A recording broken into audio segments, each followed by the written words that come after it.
ಓಂ ಶಾಂತಿ. ತಾರೀಕು 5/3/2026 ಪ್ರಾತಃ ಮುರಳಿ. ಮಧುರ ಮಕ್ಕಳೇ, ತಂದೆಗೆ ಜ್ಞಾನಿ ಮಕ್ಕಳೇ ಪ್ರಿಯರಾಗಿದ್ದಾರೆ.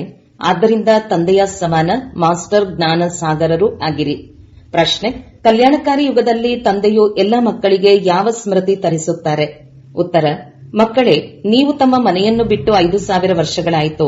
ನೀವು 5000 ವರ್ಷಗಳಲ್ಲಿ 84 ಜನ್ಮಗಳನ್ನು ಪಡೆದುಕೊಂಡಿರಿ. ಈಗ ಇದು ಅಂತಿಮ ಜನ್ಮವಾಗಿದೆ, ವಾನಪ್ರಸ್ಥ ಸ್ಥಿತಿಯಾಗಿದೆ. ಆದ್ದರಿಂದ ಈಗ ಮನೆಗೆ ಹೋಗುವ ತಯಾರಿ ಮಾಡಿಕೊಳ್ಳಿ. ಮತ್ತೆ ಸುಖಧಾಮದಲ್ಲಿ ಬರುತ್ತೀರಿ. ಬಲೆ ಗೃಹಸ್ಥ ವ್ಯವಹಾರದಲ್ಲಿರಿ, ಆದರೆ ಇದೊಂದು ಅಂತಿಮ ಜನ್ಮದಲ್ಲಿ ಪವಿತ್ರರಾಗಿ ತಂದೆಯನ್ನು ನೆನಪು ಮಾಡಿ. ಗೀತೆ. ಸಭೆಯಲ್ಲಿ ಜ್ಯೋತಿ ಬೆಳಗಿತು. ಓಂ ಶಾಂತಿ. ಮಕ್ಕಳು ಇದನ್ನು ತಿಳಿದುಕೊಂಡಿದ್ದೀರಿ. God is one. ಭಗವಂತನು ಒಬ್ಬರೇ ಆಗಿದ್ದಾರೆ. ಎಲ್ಲಾ ಆತ್ಮರ ಪಿತನು ಒಬ್ಬರೇ ಆಗಿದ್ದಾರೆ. ಅವರಿಗೆ ಪರಮಪಿತ ಪರಮಾತ್ಮನೆಂದು ಹೇಳಲಾಗುತ್ತದೆ. ಸೃಷ್ಟಿಯ ರಚಯಿತನು ಒಬ್ಬರೇ ಆಗಿದ್ದಾರೆ. ಅನೇಕರು ಆಗಿರಲು ಸಾಧ್ಯವಿಲ್ಲ. ಈ ಸಿದ್ಧಾಂತದ ಅನುಸಾರ ಮನುಷ್ಯರು ತಮ್ಮನ್ನು ಭಗವಂತನೆಂದು ಕರೆಸಿಕೊಳ್ಳಲು ಸಾಧ್ಯವಿಲ್ಲ. ನೀವೀಗ ಈಶ್ವರಿಯ ಸೇವೆಗೆ ನಿಮಿತ್ತರಾಗಿದ್ದೀರಿ. ಈಶ್ವರನು ಹೊಸ ಪ್ರಪಂಚವನ್ನು ಸ್ಥಾಪನೆ ಮಾಡುತ್ತಿದ್ದಾರೆ. ಅದಕ್ಕೆ ಸತ್ಯಯುಗವೆಂದು ಹೇಳಲಾಗುತ್ತದೆ. ಅದಕ್ಕಾಗಿ ನೀವು ಯೋಗ್ಯರಾಗುತ್ತಿದ್ದೀರಿ. ಸತ್ಯಯುಗದಲ್ಲಿ ಯಾರೂ ಪತಿತರು ಇರುವುದಿಲ್ಲ. ನೀವೀಗ ಪಾವನರು ಆಗುತ್ತಿದ್ದೀರಿ. ತಂದೆಯು ತಿಳಿಸುತ್ತಾರೆ, ನಾನು ಪತಿತ ಪಾವನನಾಗಿದ್ದೇನೆ ಮತ್ತು ನೀವು ಮಕ್ಕಳಿಗೆ ಶ್ರೇಷ್ಠ ಮತವನ್ನು ಕೊಡುತ್ತೇನೆ. ನಿರಾಕಾರ ತಂದೆಯಾದ ನನ್ನನ್ನು ನೆನಪು ಮಾಡುವುದರಿಂದ ನೀವು ಪತೀತ ತಮೋಪ್ರಧಾನರಿಂದ ಪಾವನ ಸತೋಪ್ರಧಾನರಾಗಿ ಬಿಡುತ್ತೀರಿ. ನೆನಪು ಎಂಬ ಯೋಗಾಗ್ನಿಯಿಂದ ನಿಮ್ಮ ಪಾಪಗಳು ನಾಶವಾಗುತ್ತದೆ. ಸಾಧು ಮೊದಲಾದವರು ಈಶ್ವರನು ಸರ್ವವ್ಯಾಪಿ ಎಂದು ಹೇಳಿಬಿಡುತ್ತಾರೆ. ಒಂದು ಕಡೆ ಅವರು ಒಬ್ಬರೇ ಆಗಿದ್ದಾರೆಂದು ಹೇಳುತ್ತಾರೆ. ಇಲ್ಲಂತೂ ಅನೇಕರು ತನ್ನನ್ನೇ ಭಗವಂತನೆಂದು ತಿಳಿದುಕೊಳ್ಳುತ್ತಾರೆ. ಶ್ರೀ ಶ್ರೀ 108 ಎಂದು ಕರೆಸಿಕೊಳ್ಳುತ್ತಾರೆ. ವಾಸ್ತವದಲ್ಲಿ ಜಗತ್ತಿನ ಗುರು ಒಬ್ಬರೇ ಆಗಿದ್ದಾರೆ. ಇಡೀ ಜಗತ್ತನ್ನು ಪಾವನ ಮಾಡುವವರು ಒಬ್ಬರೇ ಪರಮಾತ್ಮ. ಇಡೀ ಪ್ರಪಂಚವನ್ನು ದುಃಖದಿಂದ ಮುಕ್ತರನ್ನಾಗಿ ಮಾಡುತ್ತಾರೆ. ಅವರೇ ದುಃಖಹರ್ತ, ಸುಖಕರ್ತನಾಗಿದ್ದಾರೆ. ಮನುಷ್ಯರಿಗೆ ಇದನ್ನು ಹೇಳಲು ಸಾಧ್ಯವಿಲ್ಲ. ಇದನ್ನು ಸಹ ನೀವು ಮಕ್ಕಳು ತಿಳಿದುಕೊಂಡಿದ್ದೀರಿ. ಇದು ಪತೀತ ಪ್ರಪಂಚವಾಗಿದೆ. ಎಲ್ಲರೂ ಪತೀತರಾಗಿದ್ದಾರೆ. ಪಾವನ ಪ್ರಪಂಚದಲ್ಲಿ ಯಥಾ ರಾಜ ರಾಣಿ ತಥಾ ಪ್ರಜಾ ಆಗಿರುತ್ತಾರೆ. ಸತ್ಯಯುಗದಲ್ಲಿ ಪೂಜ್ಯ ಮಹಾರಾಜ ಮಹಾರಾಣಿ ಆಗುತ್ತೀರಿ. ನಂತರ ಭಕ್ತಿ ಮಾರ್ಗದಲ್ಲಿ ಪೂಜಾರಿಗಳಾಗಿ ಬಿಡುತ್ತೀರಿ. ಸತ್ಯಯುಗದಲ್ಲಿ ಯಾರು ಮಹಾರಾಜ ಯಾರು ಮಹಾರಾಣಿ ಇದ್ದರೋ ಅವರಲ್ಲಿ 2 ಕಲೆಗಳು ಕಡಿಮೆಯಾದಾಗ ಕೇವಲ ರಾಜಾರಾಣಿ ಎಂದು ಹೇಳಲಾಗುತ್ತದೆ. ಇವು ಬಹಳ ವಿಸ್ತಾರದ ಮಾತುಗಳಾಗಿವೆ. ಇಲ್ಲವಾದರೆ 1 ಸೆಕೆಂಡಿನಲ್ಲಿ ಜೀವನ್ಮುಕ್ತಿ ಎಂಬ ಗಾಯನವಿದೆ. ತಂದೆಯು ತಿಳಿಸುತ್ತಾರೆ, ಬಲೆ ಗೃಹಸ್ಥ ವ್ಯವಹಾರದಲ್ಲಿರಿ, ಆದರೆ ಈ ಅಂತಿಮ ಜನ್ಮದಲ್ಲಿ ಪವಿತ್ರರಾಗಿರಿ. ಈಗ ವಾನಪ್ರಸ್ಥ ಸ್ಥಿತಿಯಾಗಿದೆ. ವಾನಪ್ರಸ್ಥ ಅಥವಾ ಶಾಂತಿಧಾಮ ಒಂದೇ ಮಾತಾಗಿದೆ. ಅಲ್ಲಿ ಆತ್ಮರು ಬ್ರಹ್ಮ ತತ್ವದಲ್ಲಿರುತ್ತಾರೆ. ಅದಕ್ಕೆ ಬ್ರಹ್ಮಾಂಡವೆಂದು ಹೇಳುತ್ತಾರೆ. ವಾಸ್ತವದಲ್ಲಿ ಆತ್ಮಗಳು ಅಂಡಾಕಾರದಲ್ಲಿ ಇರುವುದಿಲ್ಲ. ಆತ್ಮವು ಬಿಂದುವಾಗಿದೆ. ತಂದೆಯು ತಿಳಿಸುತ್ತಾರೆ, ಯಾರೆಲ್ಲ ಆತ್ಮರಿದ್ದಾರೆಯೋ ಅವರೆಲ್ಲ ಈ ಡ್ರಾಮಾದಲ್ಲಿ ಪಾತ್ರಧಾರಿಗಳು. ಹೇಗೆ ಪಾತ್ರಧಾರಿಗಳು ನಾಟಕದಲ್ಲಿ ವೇಷವನ್ನು ಬದಲಾಯಿಸುತ್ತಾರೆ, ಭಿನ್ನ ಭಿನ್ನ ಪಾತ್ರವನ್ನು ಅಭಿನಯಿಸುತ್ತಾರೆ, ಹಾಗೆಯೇ ಇದು ಸಹ ಬೇಹದ್ದಿನ ನಾಟಕವಾಗಿದೆ. ಆತ್ಮರು ಸೃಷ್ಟಿಯಲ್ಲಿ ಪಂಚತತ್ವಗಳಿಂದಾದ ಶರೀರದಲ್ಲಿ ಪ್ರವೇಶ ಮಾಡಿ ಆದಿಯಿಂದ ಹಿಡಿದು ಪಾತ್ರವನ್ನು ಅಭಿನಯಿಸುತ್ತಾರೆ. ಪರಮಾತ್ಮ ಮತ್ತು ಬ್ರಹ್ಮ ವಿಷ್ಣು ಶಂಕರ ಎಲ್ಲರೂ ಪಾತ್ರಧಾರಿಗಳಾಗಿದ್ದಾರೆ. ನಾಟಕದಲ್ಲಿ ಪಾತ್ರವನ್ನು ಅಭಿನಯಿಸಲು ಭಿನ್ನ ಭಿನ್ನ ಪ್ರಕಾರದ ಉಡುಪು ಸಿಗುತ್ತದೆ ಅಲ್ಲವೇ? ಮನೆಯಲ್ಲಿ ಆತ್ಮರೆಲ್ಲರೂ ಅಶರೀರಿಯಾಗಿರುತ್ತಾರೆ. ನಂತರ ಯಾವಾಗ ಪಂಚತತ್ವಗಳ ಶರೀರವು ತಯಾರಾಗುತ್ತದೆ ಆಗ ಅದರಲ್ಲಿ ಆತ್ಮವು ಪ್ರವೇಶ ಮಾಡುತ್ತದೆ. 84 ಶರೀರಗಳು ಸಿಗುತ್ತವೆ. ಅದಕ್ಕೆ ಹೆಸರುಗಳು ಅಷ್ಟೇ ಬದಲಾಗುತ್ತದೆ. ಆತ್ಮದ ಹೆಸರು ಒಂದೇ ಆಗಿದೆ. ಶಿವ ತಂದೆಯಂತೂ ಪತೀತ ಪಾವನನಾಗಿದ್ದಾರೆ. ಅವರಿಗೆ ತಮ್ಮದೇ ಆದ ಶರೀರವಿಲ್ಲ. ಶರೀರದ ಆಧಾರವನ್ನು ಪಡೆದುಕೊಳ್ಳಬೇಕಾಗುತ್ತದೆ. ತಂದೆಯು ತಿಳಿಸುತ್ತಾರೆ, ನನ್ನ ಹೆಸರಾಗಿದೆ ಶಿವ. ಬಲೆ ಹಳೆಯ ಶರೀರದಲ್ಲಿ ಬರುತ್ತೇನೆ, ಆದರೆ ಇವರ ಶರೀರದ ಹೆಸರೇ ಬೇರೆಯಾಗಿದೆ. ಅವರಿಗೆ ವ್ಯಕ್ತ ಹೆಸರಿದೆ. ನಾನು ಪ್ರವೇಶ ಮಾಡಿದ ನಂತರ ಅವ್ಯಕ್ತ ಹೆಸರು ಬಂದಿದೆ. ಹೇಗೆ ಒಂದು ಧರ್ಮದವರು ಇನ್ನೊಂದು ಧರ್ಮದಲ್ಲಿ ಹೋದರೆ ಹೆಸರು ಬದಲಾಗುತ್ತದೆ. ನೀವು ಸಹ ಶೂದ್ರ ಧರ್ಮದಿಂದ ಬ್ರಾಹ್ಮಣ ಧರ್ಮದಲ್ಲಿ ಬಂದಿದ್ದೀರಿ. ಆದ್ದರಿಂದ ಹೆಸರು ಬದಲಾಗಿದೆ. ಬರೆಯುತ್ತೀರಿ ಶಿವಬಾಬಾ ಥ್ರೂ ಕೇರ್ ಆಫ್ ಬ್ರಹ್ಮ. ಶಿವ ತಂದೆಯು ಪರಮಪಿತ ಪರಮಾತ್ಮನಾಗಿದ್ದಾರೆ. ಅವರಿಗೆ ಹೆಸರು ಬದಲಾಗುವುದಿಲ್ಲ. ಶಿವ ತಂದೆಯು ಬ್ರಹ್ಮರವರ ಮೂಲಕ ಆದಿ ಸನಾತನ ದೇವಿ ದೇವತಾ ಧರ್ಮದ ಸ್ಥಾಪನೆ ಮಾಡಿಸುತ್ತಿದ್ದಾರೆ. ಯಾವ ಧರ್ಮವೂ ಈಗ ಪ್ರಾಯಲೋಪವಾಗಿ ಬಿಟ್ಟಿದೆ. ಯಾರು ಪಾವನ ಪೂಜ್ಯರಾಗಿದ್ದರೋ ಅವರೇ ಪತೀತ ಪೂಜಾರಿಗಳಾಗಿದ್ದಾರೆ. 84 ಜನ್ಮಗಳನ್ನು ಪೂರ್ಣ ಮಾಡಿದ್ದಾರೆ. ಈಗ ಪುನಃ ದೇವಿ ದೇವತಾ ಧರ್ಮದ ಸ್ಥಾಪನೆಯಾಗುತ್ತಿದೆ. ಪರಮಪಿತ ಪರಮಾತ್ಮನು ಬಂದು ಬ್ರಹ್ಮರವರ ಮೂಲಕ ಪುನಃ ಸ್ಥಾಪನೆ ಮಾಡಿಸುತ್ತಾರೆಂದು ಗಾಯನವಿದೆ. ಅಂದ ಮೇಲೆ ಬ್ರಾಹ್ಮಣರು ಅವಶ್ಯಕವಾಗಿ ಬೇಕು. ಬ್ರಹ್ಮ ಮತ್ತು ಬ್ರಾಹ್ಮಣರು ಎಲ್ಲಿಂದ ಬಂದರು? ಶಿವತಂದೆಯು ಬಂದು ಬ್ರಹ್ಮರವರ ಮೂಲಕ ದತ್ತು ಮಾಡಿಕೊಳ್ಳುತ್ತಾರೆ. ನೀವು ನನ್ನವರಾಗಿದ್ದೀರಿ ಎಂದು ಹೇಳುತ್ತಾರೆ. ಶಿವತಂದೆಯ ಮಕ್ಕಳಂತೂ ಆಗಿಯೇ ಇದ್ದೀರಿ ಮತ್ತು ಬ್ರಹ್ಮರವರ ಮೂಲಕ ನೋಡಿದಾಗ ನೀವು ಮೊಮ್ಮಕ್ಕಳಾಗುತ್ತೀರಿ. ಎಲ್ಲಾ ಪ್ರಜೆಗಳಿಗೆ ಪಿತನು ಒಬ್ಬರೇ ಆಗಿದ್ದಾರೆ. ಎಷ್ಟೊಂದು ಮಂದಿ ಮಕ್ಕಳು ಕುಮಾರ ಕುಮಾರಿಯರಾಗಿದ್ದಾರೆ. ಅವರನ್ನು ಶಿವತಂದೆಯು ಬ್ರಹ್ಮಾರವರ ಮೂಲಕ ದತ್ತು ಮಾಡಿಕೊಳ್ಳುತ್ತಾರೆ.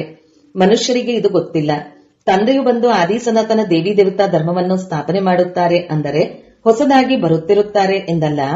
ಹೇಗೆ ಪ್ರಳಯವಾಯಿತೋ ನಂತರ ಸಾಗರದಲ್ಲಿ ಎಲೆಯ ಮೇಲೆ ಕೃಷ್ಣನು ತೇಲಿ ಬಂದನೆಂದು ತೋರಿಸುತ್ತಾರೆ. ಆದರೆ ಇವೆಲ್ಲವೂ ಕಲ್ಪನೆಯ ಕಥೆಗಳಾಗಿವೆ. ಈ ವಿಶ್ವದ ಚರಿತ್ರೆ ಭೂಗೋಳವು ಪುನರಾವರ್ತನೆಯಾಗುತ್ತಿರುತ್ತದೆ. ಆತ್ಮವು ಅಮರವಾಗಿದೆ, ಅದರಲ್ಲಿ ಪಾತ್ರವೂ ಅಮರವಾಗಿದೆ. ಪಾತ್ರವೆಂದು ಸವೆಯುವುದಿಲ್ಲ. ಸತ್ಯಯುಗದಲ್ಲಿ ಅದೇ ಲಕ್ಷ್ಮೀನಾರಾಯಣರ ಸೂರ್ಯವಂಶಿ ರಾಜಧಾನಿಯೂ ನಡೆದು ಬರುತ್ತದೆ. ಅದೆಂದೂ ಬದಲಾಗುವುದಿಲ್ಲ.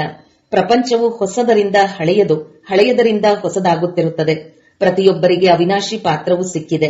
ತಂದೆಯು ತಿಳಿಸುತ್ತಾರೆ, ಭಕ್ತಿ ಮಾರ್ಗದಲ್ಲಿ ಭಕ್ತರು ಯಾವ ಯಾವ ಭಾವನೆಯಿಂದ ಭಕ್ತಿ ಮಾಡುವರೋ ಅದಕ್ಕನುಸಾರವೇ ಸಾಕ್ಷಾತ್ಕಾರ ಮಾಡಿಸುತ್ತೇನೆ. ಕೆಲವರಿಗೆ ಹನುಮಂತನ, ಕೆಲವರಿಗೆ ಗಣೇಶನ ಸಾಕ್ಷಾತ್ಕಾರವನ್ನು ಮಾಡಿಸುತ್ತೇನೆ. ಅವರ ಆ ಶುಭ ಭಾವನೆಯನ್ನು ಪೂರ್ಣಗೊಳಿಸುತ್ತೇನೆ. ಇದು ಸಹ ಡ್ರಾಮಾದಲ್ಲಿ ನಿಗದಿಯಾಗಿದೆ. ಭಗವಂತನು ಎಲ್ಲಿದ್ದಾರೆಂದು ಮನುಷ್ಯರು ತಿಳಿದು ಅವರನ್ನು ಸರ್ವವ್ಯಾಪಿ ಎಂದು ಹೇಳಿಬಿಡುತ್ತಾರೆ. ಭಕ್ತಮಾಲೆಯೂ ಇದೆ. ಪುರುಷರಲ್ಲಿ ಭಕ್ತ ಶಿರೋಮಣಿ ನಾರದನೆಂದು ಗಾಯನವಿದೆ. ಸ್ತ್ರೀಯರಲ್ಲಿ ಮೀರಾ ಶಿರೋಮಣಿಯಾಗಿದ್ದಾಳೆ. ಭಕ್ತ ಮಾಲೆಯೇ ಬೇರೆ, ರುದ್ರಮಾಲೆಯೇ ಬೇರೆ, ಜ್ಞಾನದ ಮಾಲೆಯೇ ಬೇರೆಯಾಗಿದೆ. ಭಕ್ತರ ಮಾಲೆಯನ್ನೆಂದು ಪೂಜಿಸುವುದಿಲ್ಲ, ರುದ್ರಮಾಲೆಯನ್ನು ಪೂಜಿಸಲಾಗುತ್ತದೆ. ಮೇಲೆ ಹೂವು, ನಂತರ ಜೋಡಿ ಮಣಿಗಳು, ಆನಂತರ ನೀವು ಮಕ್ಕಳು ಯಾರು ರಾಜಸಿಂಹಾಸನದ ಮೇಲೆ ಕುಳಿತುಕೊಳ್ಳುತ್ತೀರೋ ಅವರ ಸೂಚಕವಾಗಿ ಮಣಿಗಳ ಮಾಲೆ ಇದೆ. ರುದ್ರಮಾಲೆಯೇ ವಿಷ್ಣುವಿನ ಮಾಲೆಯಾಗಿದೆ. ಭಕ್ತರ ಮಾಲೆಗೆ ಕೇವಲ ಗಾಯನವಾಗುತ್ತದೆ. ಈ ರುದ್ರಮಾಲೆಯನ್ನು ಎಲ್ಲರೂ ತಿರುಗಿಸುತ್ತಾರೆ. ನೀವು ಭಕ್ತರಲ್ಲ, ಜ್ಞಾನಿಗಳಾಗಿದ್ದೀರಿ. ತಂದೆಯು ತಿಳಿಸುತ್ತಾರೆ, ನನಗೆ ಜ್ಞಾನಿ ಆತ್ಮಗಳೇ ಪ್ರಿಯರಾಗಿದ್ದಾರೆ. ತಂದೆಯೇ ಜ್ಞಾನ ಸಾಗರನಾಗಿದ್ದಾರೆ.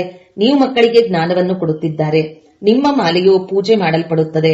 ಅಷ್ಟರತ್ನಗಳಿಗೂ ಪೂಜೆಯಾಗುತ್ತದೆ. ಏಕೆಂದರೆ ಜ್ಞಾನಿ ಆತ್ಮಗಳಾಗಿರುವುದರಿಂದ ಅವರ ಪೂಜೆ ನಡೆಯುತ್ತದೆ.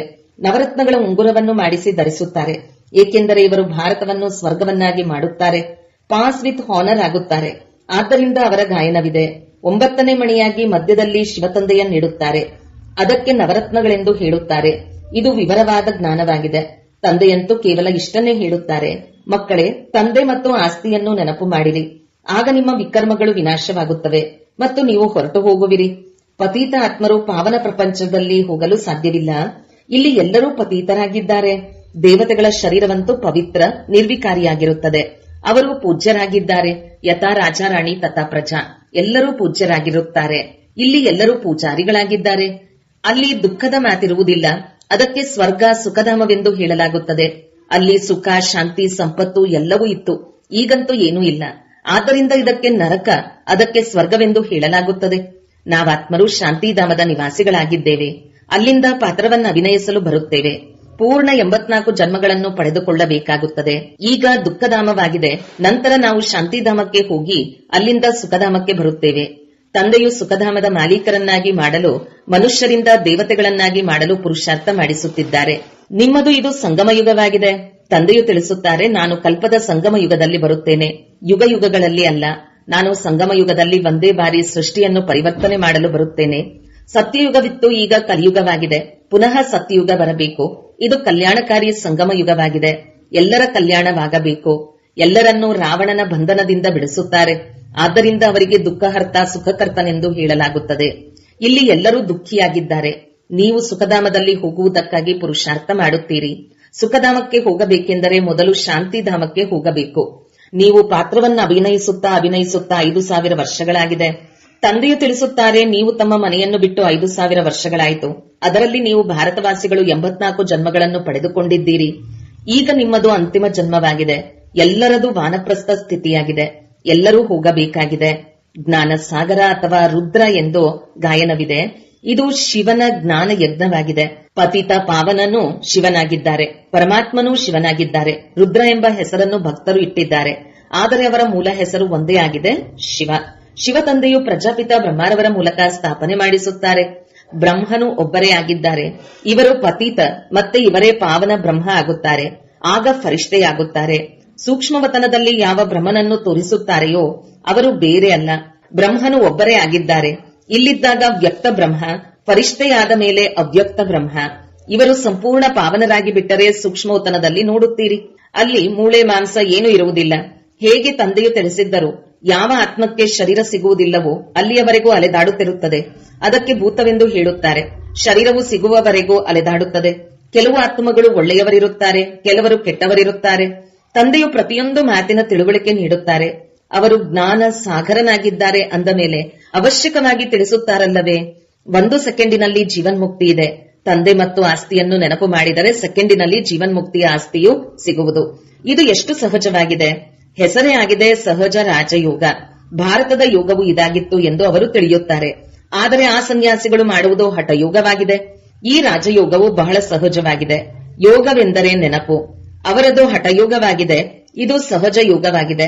ತಂದೆಯು ತಿಳಿಸುತ್ತಾರೆ, ನನ್ನನ್ನು ಬಹಳ ಸಹಜ ರೀತಿಯಲ್ಲಿ ನೆನಪು ಮಾಡಿ. ಯಾವುದೇ ಲಾಕೆಟ್ ಇತ್ಯಾದಿಗಳನ್ನು ಧರಿಸುವ ಅವಶ್ಯಕತೆಯೂ ಇಲ್ಲ. ನೀವಂತೂ ತಂದೆಯ ಮಕ್ಕಳಾಗಿದ್ದೀರಿ. ತಂದೆಯನ್ನು ಕೇವಲ ನೆನಪು ಮಾಡಿ. ನೀವಿಲ್ಲಿ ಪಾತ್ರವನ್ನು ಅಭಿನಯಿಸಲು ಬಂದಿದ್ದೀರಿ.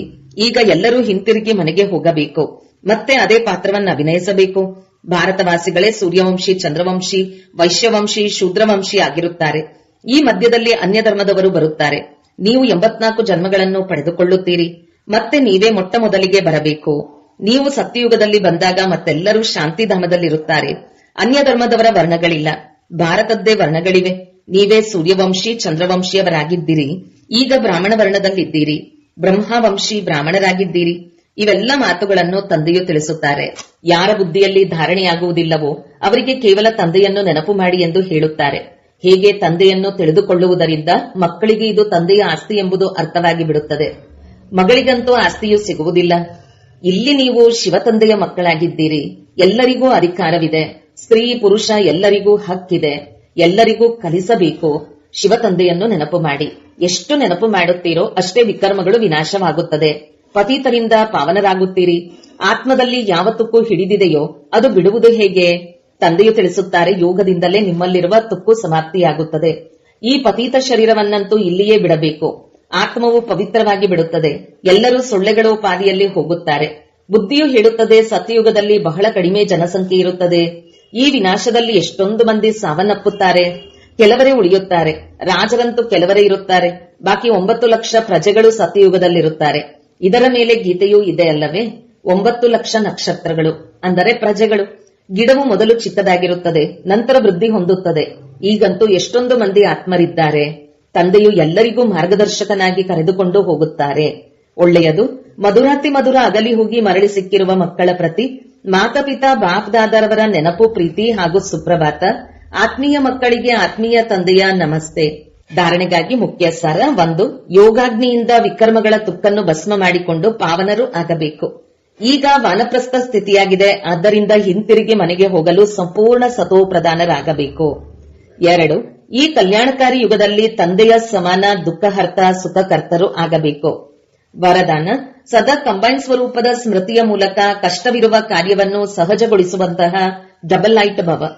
ಯಾವ ಮಕ್ಕಳು ನಿರಂತರ ನೆನಪಿನಲ್ಲಿಯೇ ಇರುತ್ತಾರೆ ಅವರು ಸದಾ ಜೊತೆಯ ಅನುಭವ ಮಾಡುತ್ತಾರೆ. ಅವರ ಮುಂದೆ ಯಾವುದೇ ಸಮಸ್ಯೆಗಳು ಬಂದರೂ ಸಹ ತನ್ನನ್ನು ಕಂಬೈನ್ಡ್ ಆಗಿರುವ ಅನುಭವ ಮಾಡುವರು. ಗಾಬರಿಯಾಗುವುದಿಲ್ಲ. ಈ ಕಂಬೈನ್ ಸ್ವರೂಪದ ಸ್ಮೃತಿಯು ಯಾವುದೇ ಕಷ್ಟದ ಕಾರ್ಯವನ್ನು ಸಹಜವೆನ್ನುವಂತೆ ಮಾಡಿಬಿಡುತ್ತದೆ. ಯಾವಾಗ ಯಾವುದೇ ದೊಡ್ಡ ಮಾತು ಬಂದರೂ ಸಹ ತನ್ನ ಹೊರೆಯನ್ನು ತಂದೆಯ ಮೇಲಿಟ್ಟು ಸ್ವಯಂ ಡಬಲೈಟ್ ಆಗಿಬಿಡಿ. ಇದರಿಂದ ಹಗಲು ರಾತ್ರಿ ಫರಿಷ್ಠೆಯಂತೆ ಖುಷಿಯಲ್ಲಿ ಮನಸ್ಸಿನಿಂದ ನರ್ತಿಸುತ್ತಾ ಇರುವಿರಿ. ಸ್ಲೋಗನ್: ಯಾವುದೇ ಕಾರಣದ ನಿವಾರಣೆ ಮಾಡಿ ಸಂತುಷ್ಟವಾಗಿರುವ ಮತ್ತು ಅನ್ಯರನ್ನು ಸಂತುಷ್ಟ ಮಾಡುವವರೇ ಸಂತುಷ್ಟ ಮಣಿಯಾಗಿದ್ದಾರೆ. ಸ್ಲೋಗನ್: ಯಾವುದೇ ಕಾರಣದ ನಿವಾರಣೆ ಮಾಡಿ ಸಂತುಷ್ಟವಾಗಿರುವ ಹಾಗೂ ಅನ್ಯರನ್ನು ಸಂತುಷ್ಟ ಮಾಡುವವರೇ ಸಂತುಷ್ಟ ಮಣಿಯಾಗಿದ್ದಾರೆ. ಅವ್ಯಕ್ತ ಸೂಚನೆ: ನಿಶ್ಚಯದ ಫೌಂಡೇಶನ್ ತಳಪಾಯವನ್ನು ಬಲಗೊಳಿಸಿ ಸದಾ ನಿರ್ಭಯ ಮತ್ತು ನಿಶ್ಚಿಂತರಾಗಿರಿ. ಶ್ರೀಮತಕ್ಕನುಸಾರ ಪ್ರತಿ ಹೆಜ್ಜೆಯನ್ನಿಟ್ಟರೆ ಸದಾ ನಿಶ್ಚಿಂತರಾಗಿರುತ್ತೀರಿ ಮತ್ತು ನಿಶ್ಚಿಂತವಾಗಿದ್ದರೆ ಸದಾ ಯಥಾರ್ಥ ನಿರ್ಣಯ ಕೊಡುವರು. ಯಾವಾಗ ನಿರ್ಣಯ ಯಥಾರ್ಥವಾಗುವುದೋ ಆಗ ವಿಜಯಿಯಾಗುವರು. ತ್ರಿಕಾಲದರ್ಶಿ ಆತ್ಮ ಸದಾ ನಿಶ್ಚಿಂತವಾಗಿರುತ್ತಾರೆ, ಏಕೆಂದರೆ ಅವರಿಗೆ ನಿಶ್ಚಯವಿದೆ, ನಮ್ಮ ವಿಜಯ ಆಗಿದೆ. ಓಂ ಶಾಂತಿ.